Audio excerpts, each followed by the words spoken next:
You're welcome to Mr. Lissu. You've since had 22 surgeries. How are you feeling today? I'm feeling very well. I'm feeling very well. After all these years, a year and 4 months in hospital, I'm out now and I'm beginning to, appear in programs like this one. Yeah, you say that the attempt on your life was politically motivated. Who wanted you dead and why? If you want to know who wanted me dead, you have to understand what happened before I was shot.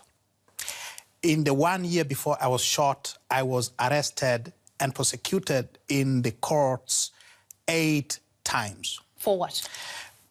Sedition, this or that offense of free speech. Basically for criticizing the government, for doing what I'm paid to do as an opposition parliamentarian, as an opposition political leader. President John Magufuli, he's got a lot of support in Tanzania. We saw the wave of popularity that he rode into power with back in 2015. He's done things. He's taken on these big multinational. He's taking on corruption. From where you stand, we're talking today about an unprecedented crackdown in the country of opposition, etc. Where have things gone wrong? Things went wrong almost immediately. 3 months into his administration, and President Magufuli banned all political activity, largely of the opposition political parties. And not only banning political activity, but he launched this massive, brutal crackdown on opposition political leaders, activists, members, and what.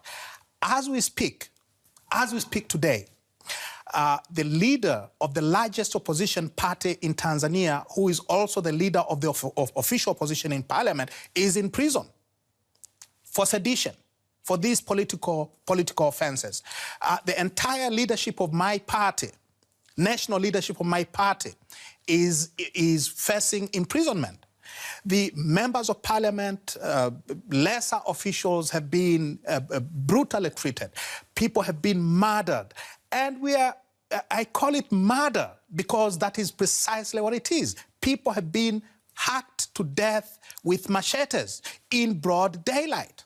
And all this has happened under Magufuli's watch. In fact, with his encouragement. Because 3 months after he was sworn in, he declared on the 39th anniversary of his party that he wants to see no opposition political party by the year 2020. So this is what we are reaping. So you're saying this is a president who effectively wants to eradicate the opposition in Tanzania? Those are his exact words, openly, on February 5th, 2016.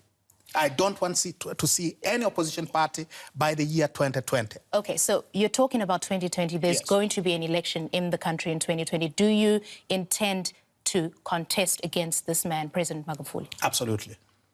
And Absolutely. Why would you make a better president? Because if we don't, then there will be, it will mean he will have 100% control of parliament. He will have 100% control of local governments.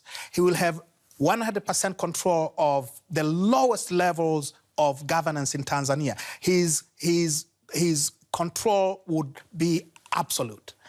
And we are not going to allow him to do that. I want to ask you this before we have to wrap this up. The Speaker of Parliament has essentially threatened to strip you of your seat because you've been absent from the country so long. I want your reaction to that, but I also want to know when you intend to return back to Tanzania.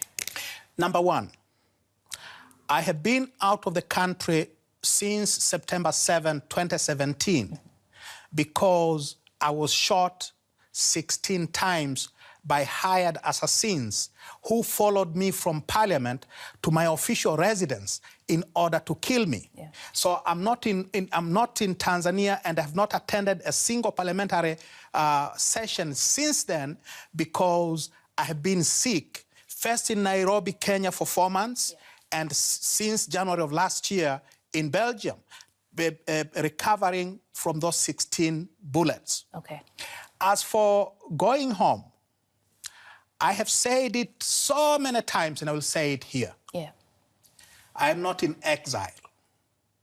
I have not run away from Tanzania. All right. I am being treated When my doctors say I'm ready to go home, I'm medically fit, I will be on the next plane to Dar es Salaam. Okay, we'll leave it there. That is Tundu Lissu, opposition leader in Tanzania, joining us here on DW News Africa. Thank you to you, sir. Thank you so much, Christian.